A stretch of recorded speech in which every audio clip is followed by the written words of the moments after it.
ইউটিউবে চ্যানেল তো অনেকেরই আছে, কিন্তু নীল নাফিস এমন কি করলো যে মাত্র 25 দিনে 100K সাবস্ক্রাইবার এবং মাত্র 4 মাসে 175K সাবস্ক্রাইবার হলো। যেখানে একজন ইউটিউবার 1K সাবস্ক্রাইবার গেইন করার জন্য বছরের পর বছর লেগে যায়, সেখানে মাত্র 25 দিনে 100K সাবস্ক্রাইবার ভাবা যায়? ও নিশ্চয়ই বুস্ট করেছে?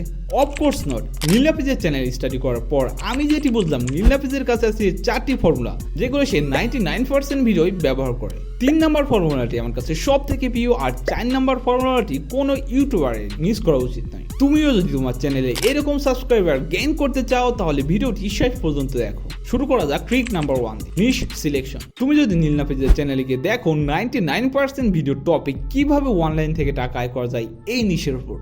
কিন্তু কেন? কারণ নীল নাফিস এই নিশের উপর এক্সপার্ট ছিল এবং ইউটিউবে নাম্বার 1 ক্যাটাগরিতে যে চ্যানেল টপিক রয়েছে সেটি হলো অনলাইন থেকে টাকা আয়। এখন কথা হচ্ছে তোমার কি করা উচিত। দ্য অ্যান্সার ইজ এমন ক্যাটাগরির উপর চ্যানেল স্টার্ট করো যে বিষয়ে তুমি এক্সপার্ট, অথবা এমন ক্যাটাগরির উপর চ্যানেল টপিক সিলেক্ট করো যেগুলো নাম্বার 5-এ রয়েছে। এটা গেল টপিক সিলেকশন। কিন্তু কেউ যদি তোমার ভিডিওর উপর ক্লিকই না করে, তাহলে তোমার ভিডিও দেখবে কিভাবে? আর এইখানে আসে tricks number 2, creating a professional thumbnail. কথায় আছে, তোমার প্রোডাক্ট যতই ভালো হোক, তোমার প্রোডাক্টের প্যাকেট যদি খারাপ থাকে তাহলে তোমার প্রোডাক্ট কেউ কিনবে না। তেমনি তোমার ভিডিও যতই ভালো হোক, থাম্বনেইল প্রফেশনাল না হলে তোমার ভিডিওটি কেউ দেখবে না। তুমি নীল নাফিসের চ্যানেল ভিজিট করে দেখবে সে প্রফেশনাল থাম্বনেইল ইউজ করেছে, কিন্তু একই ক্যাটাগরি। কিন্তু কেন?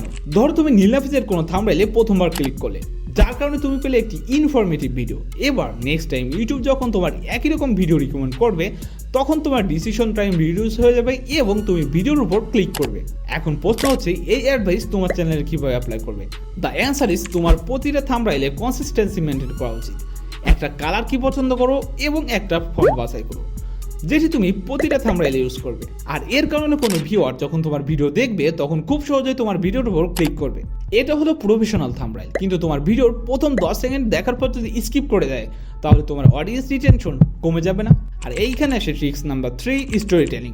যদি তুমি একজন ইউটিউবার হয়ে থাকো, তাহলে নিশ্চয় জানো প্রথম 20 থেকে 25 সেকেন্ডের ভিতর ভিউয়ারের অ্যাটেনশন গ্র্যাব করা কতটা ইম্পর্টেন্ট। যেখানে মোস্ট ইউটিউবার ফ্যান্সি ইন্ট্রো অথবা hi guys welcome to my channel দিয়ে শুরু করে, অন্যদিকে নীল নাফিস ভিডিওর প্রথমে সিন্স অফ নিড বা ইম্পর্টেন্ট কোশ্চেন ক্রিয়েট করে এবং পরবর্তীতে গ্যারান্টি দেয় কেউ যদি তার ভিডিওটি দেখে, তাহলে সে এই কোশ্চেনের অ্যান্সারটি পেয়ে যাবে। এখনও যদি বুঝতে অসুবিধা হয়, তাহলে নীল নাফিসের যে কোনো একটি ভিডিও দেখে নিতে পারো। এবার আসি ফাইনাল ট্রিক্সে, যেটা ছাড়া নীল নাফিস এত সহজে কখনো গ্রো করতে পারতো না। মার্কেটিং। একটা উদাহরণের মাধ্যমে বোঝানো যায়। ধরো তুমি একটি ইউনিক প্রোডাক্ট তৈরি করেছো এবং সুন্দর প্যাকেট করেছো, কিন্তু তোমার প্রোডাক্টটি সেলারের কাছে পৌঁছালোই না, তাহলে তোমার প্রোডাক্ট কি বিক্রি হবে? Of course not. তেমনি তোমার ভিডিও যতই ভালো হোক, সেটি যদি ভিউয়ারের কাছে না পৌঁছায়, তাহলে সেটি কেউ দেখবে না। নীল নাফিস কিন্তু তার ভিডিও মার্কেটিং করেছিল। কিছুদিন আগে তার একটি পডকাস্ট ভাইরাল হয়েছিল, আর সেইখান থেকে তার ম্যাক্সিমাম সাবস্ক্রাইবার আসছে। আর এই কারণে তোমার ভিডিও মার্কেটিং করা উচিত, হয় পডকাস্টের মাধ্যমে, নয় গুগল অ্যাডসের মাধ্যমে।